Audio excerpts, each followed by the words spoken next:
Hello everyone, and welcome to my tutorial for how to paint the Trans-Hyperion Alliance Leagues of Votann.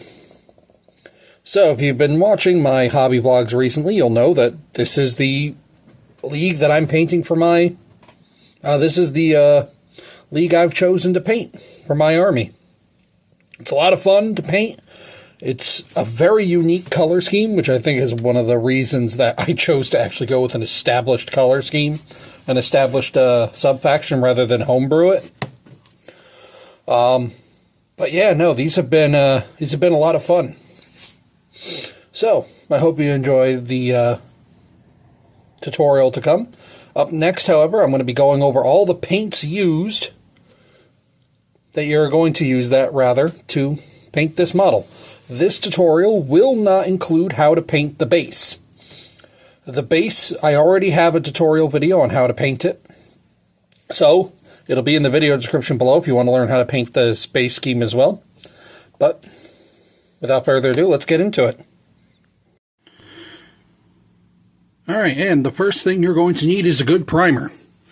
So, I have recently got this. These are the first... this is actually the second unit I'm using this primer with.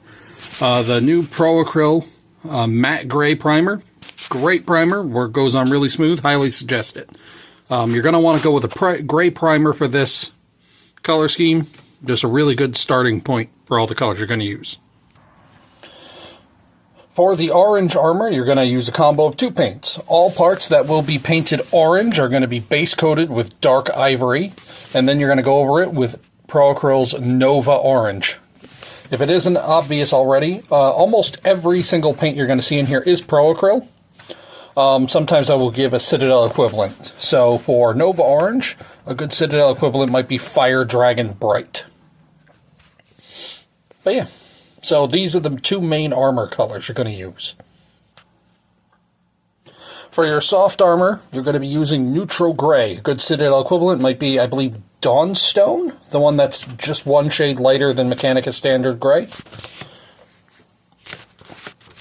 You're going to use this again for all your soft armor, like the pants on the warrior, etc. For all your black bits, you're going to want a Vallejo Model Color 950. They're matte black. You could use Abaddon Black, should you so desire, but really, if I had to pick one paint for everyone out there to go out and buy, it's this one. Go out and buy the Vallejo Model Color 950. They're matte black. This is easily the best black on the market. Easily. Now, this is going to be, obviously, for any parts you want it to be black, but we're also going to use it as an undercoat for anything you want to be silver. Now, with this color scheme, I do something different than most people do. Most people will do an orange and blue scheme for their Trans-Hyperion Alliance. I go for a color triad of orange, purple, and green. And so for the plasma weapons, and for lights, you're going to be using Royal Purple, which could be Phoenician Purple from Citadel, regular Purple, which I believe a good equivalent is Genestealer Purple, and Fluorescent Purple. I honestly... I don't know about alternatives to fluorescence. So, these will be your plasma weapons and your lights. Now, for all your leather bits, such as your belts, pouches, stuff like that, you're going to be using khaki. A good equivalent to this would be Xandri Dust from Citadel. Now, this is the most subjective part of this. For skin tones, you're really just going to have to go with whatever you like. This is what I use whenever I do my skin tones. I typically do a combo of dark flesh, shadow flesh, and tan flesh. And if I want to go really dark skinned, I sometimes add in the matte black at a very small amount. But generally, it is a combo of these three paints that I use to make my skin tones.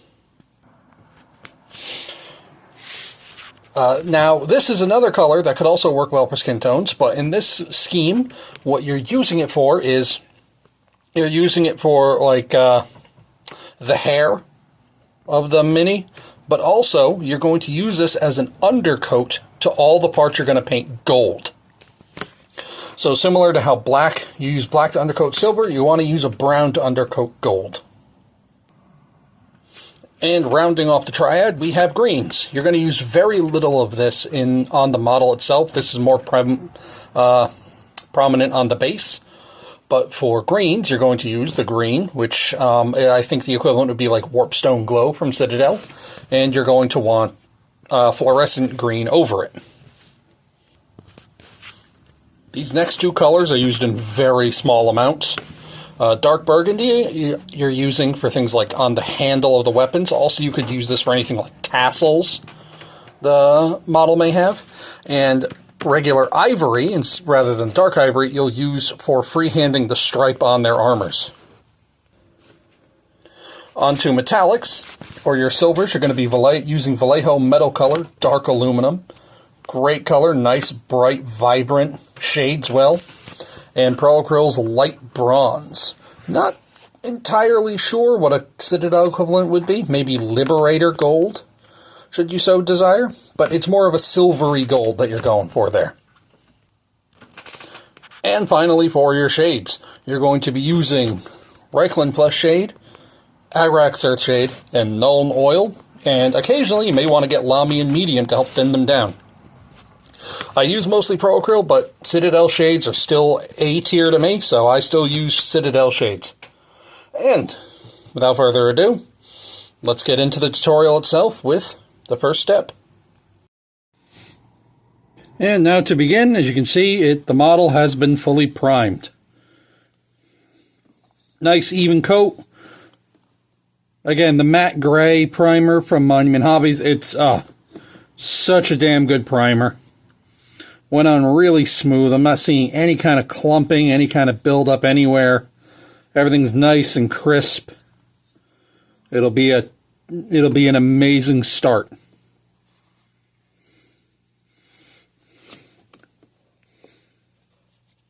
So, now's a good time to get into the first color. So, what we're going to be first doing is we're going to be getting and applying the dark ivory. So, this is just going to go over the parts of the armor that will be purple. And also, cables. Any kind of cabling like that, that's all going to get coated in dark ivory. We're still at the very beginning here, so don't worry about any mess you make. And now with that base coat fully down, we're going to move on to the next color, which is neutral gray. Really quickly though, one thing I need to mention, I said the wrong thing in the last part. I mentioned that you're going to put the dark ivory over any part that will be painted purple. It's anything you're going to be painting orange. The cable is going to be painted that dark ivory, but that's not getting painted orange. So we're moving on to neutral gray next, and this is going to go over all the soft bits of armor. So just get right around the butt there, all over the pants.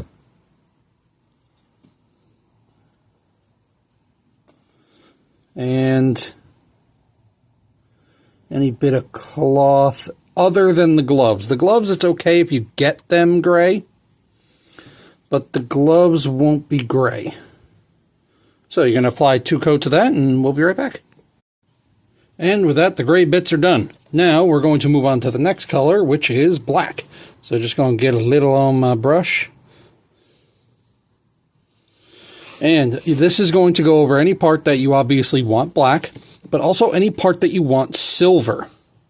So for the gun, the whole gun's going to get painted black, as well as the gloves. And this part of the axe here. Lots of parts. And the bottom half of the backpack. And hit my little stand here. And the boots. Try to be neat around the other areas you've already painted, but don't worry, we have a step later, we can go fix it up. And any knee pads or pads on the pants, those are also going to be black. So, I'll be right back. And with that step done, we are now ready to move on to the brown. So we're going to be dipping into our dark umber, which I already have in my wet palette here.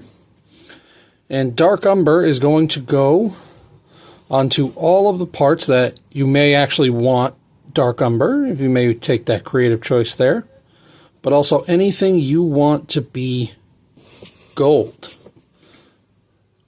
Dark umber works as a great undercoat for gold. So I'm going to use it right there on these symbols here. On the pig head. And let's do this bottom here.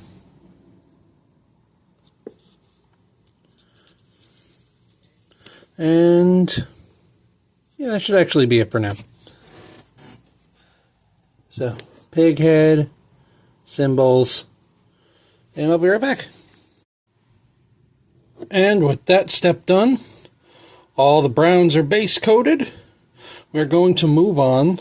So, real quick, between this, I went through, I took dark ivory, and I cleaned up all the white bits.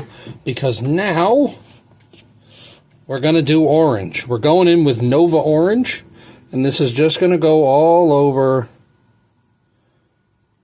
the armor. All over there. Cod piece. Shoulders. And we'll be right back. And now that the orange is done, you're going to do about 2 coats of that. We're going to move on to the leather bits. And for this, the typical standard for Trans-Hyperion Alliance officially is using a beige color. So I'm going in with Pro Acryl's Khaki. So you're going to pick out the belt, and any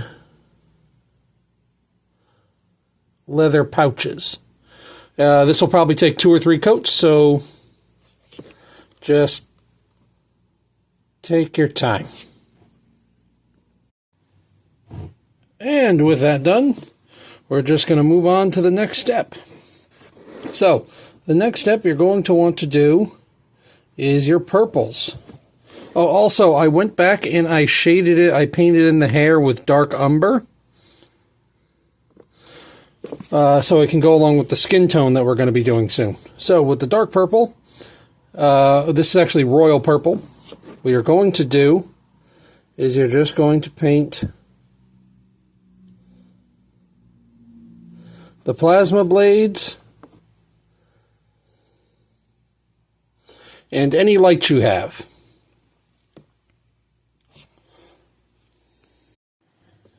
And for now, we are done with the purple. We will be going back to it, though, however. But for now, we're going to move on. We're going to, as we are just working on base coating right now, none of the highlights or anything. So next, we're going to be doing, this is going to be probably the color I use the least, or second least maybe, is dark burgundy. And we're going to be going over the handle of the weapon. Just like that. And then after that, we're going to move on to skin tones.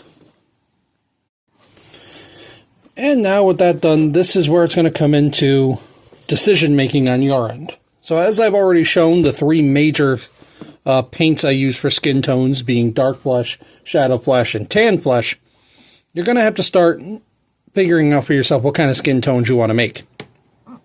With my Leagues of Votann, I do a wide range of skin tones, from very dark to extremely pale.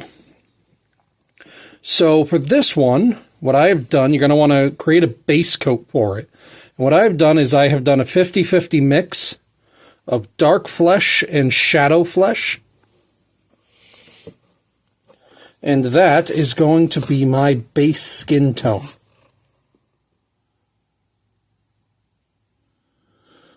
Leaves the skin dark enough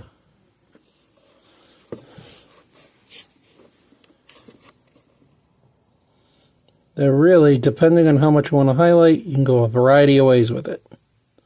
So, I'll be right back with it. And now with that base coat done, I'm going to break my rule and I'm going to do a bit of highlights now. Because, yeah, what I did was I just added another drop of shadow flesh to the mixture. So now it's approximately a 2-to-1 mixture of shadow flesh to dark flesh. We're just going to do some highlights. Nothing crazy, stuff like the nose, eyebrows, cheekbones, stuff like that, you know? And I'll be right back. And for our last opaque paint, we're going to be doing a spots of green. So over this cabling here, we're going to just bit of the green there. And this part, I didn't base coat it in dark ivory before, but you may want to. It may help. Just the buttons on that little arm panel there. And then after this, we're going to be moving on to metallics. And now, with all that done, what you're going to want to do before you move on to this next step is just go around and do some cleanup. Make sure all your opaques are generally pretty neat. Don't go too crazy with it because you're going to have to do cleanup again, but just in a way that make sure all the blacks are where they should be, and the browns that will be gold are where they should be. But for this, we're starting off with doing silvers. And for my silver that I chose for these was dark aluminum by Vallejo Metal Color. And so we're just going to go over all the parts that we painted black that we intended to be silver. That's pretty much the entire bottom half of the backpack.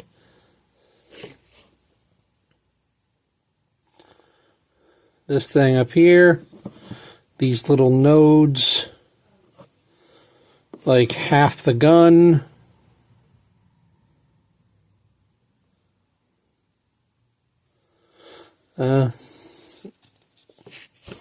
And top half of the axe. And what just happened right there with that purple getting the silver on it is exactly why we didn't highlight the silver yet. So,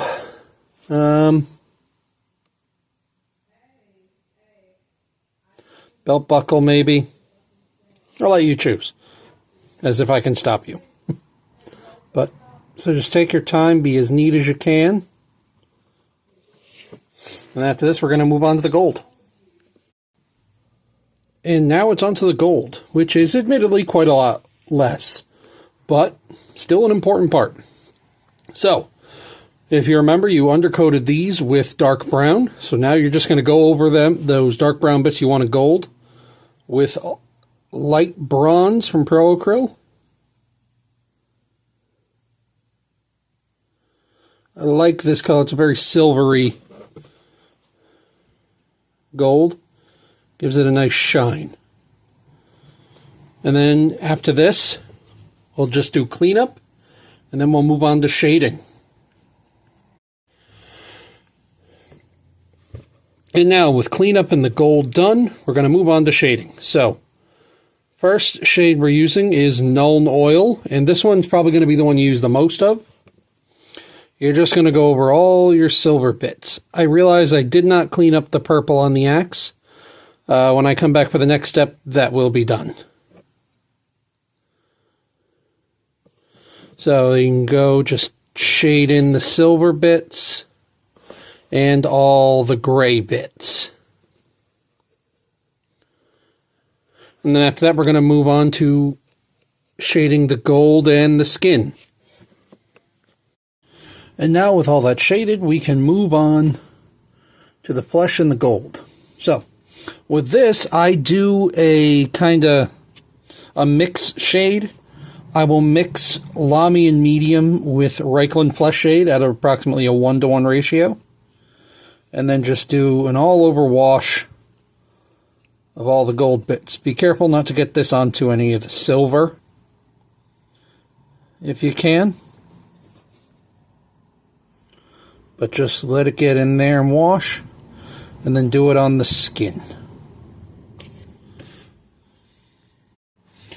And now with that drying, we can move on to the last shade, which is Agrax Earthshade. Now, much like with the Reikland Plus shade, we're actually going to thin this down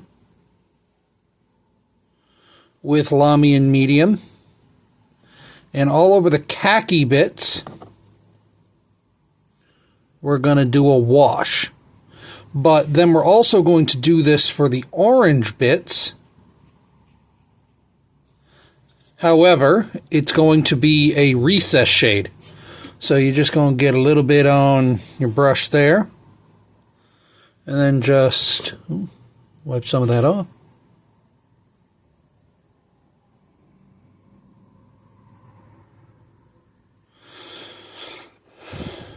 Right in there in the recesses.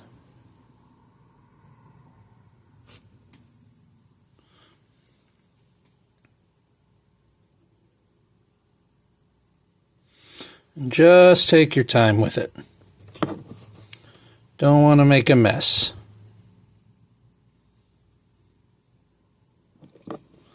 And of course, later on you can go in and do cleanup to make sure the lines are nice and straight. Alright, and next we're going to start getting onto the highlighting bits. Now, for my armies, I don't actually usually do a lot of highlighting.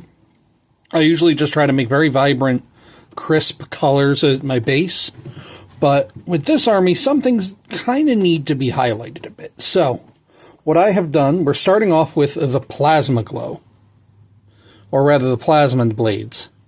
So what we're going to do is we're going to go and we're making a mixture of 50-50 of royal purple and purple. And you want it nice and thin. So maybe add a bit of water to it. Get a lot of it off your brush. And you're just going to paint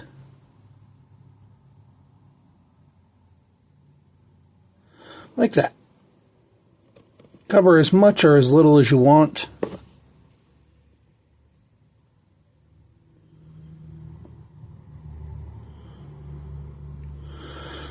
If you can reach,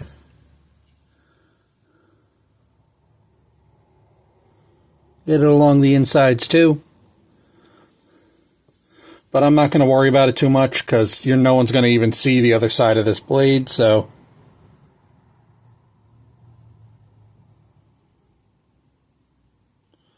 Just do a couple layers.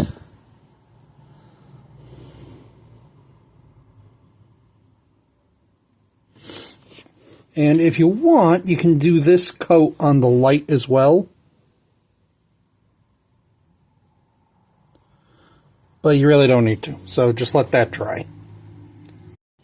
And now that it's dry, you're going to do the same thing. But now, with pure purple. And you're going to want to really keep this right to the edge.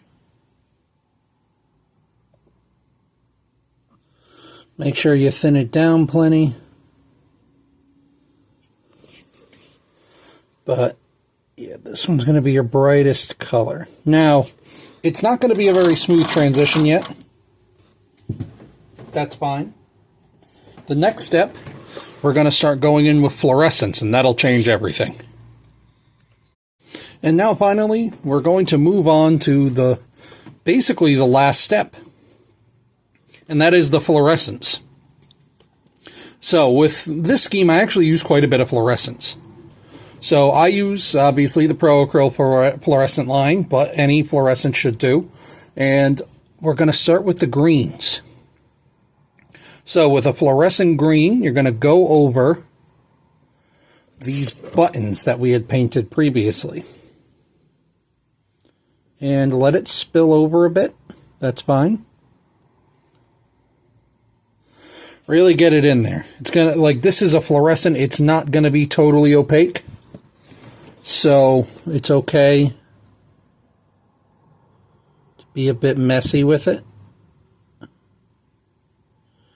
It'll just kind of give you a glow effect. If you want, you can do it on this cable, but I don't. Now we're going to move over to the purple. This is the one you're going to do quite a bit of. You're going to do a few coats of this. And you're just going to go over the whole plasma blade.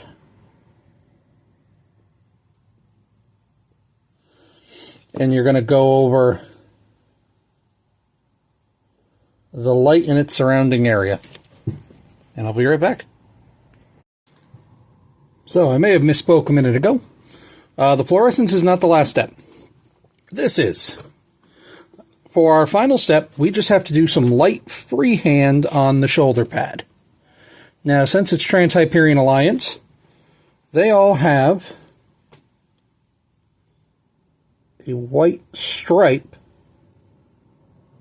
going up their shoulder pad. Something that I will not fully paint on camera because I don't have the brush control to work around it. So, let me see if I can... Nope. So you're just going to paint a white stripe there, and that'll be a placeholder for your future transfers. And now, with that white stripe painted, now you could just do the whole raised edge of the panel white, but I kind of like the look of having it just be a stripe in the middle of it.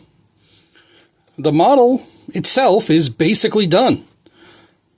You can see the effect of the fluorescence over the green. So, with that, I'm going to show you with the final product. The base will be done. All that's really left on this is the transfers and the matte varnish. So, I'll be right back with that. And with all that out of the way, the model is done. Now, again, I will not be doing a tutorial. I will not be showing you in this tutorial, that is, how I do the bases. I have a separate tutorial on how I do these crystal bases. I will put a link in the description down below if you wish to learn how to do them. But yeah, this is how I do my Trans-Hyperion Alliance. I hope you've enjoyed it. And let me know what you think in the comments below. So, thanks for watching, and I'll see you guys next time.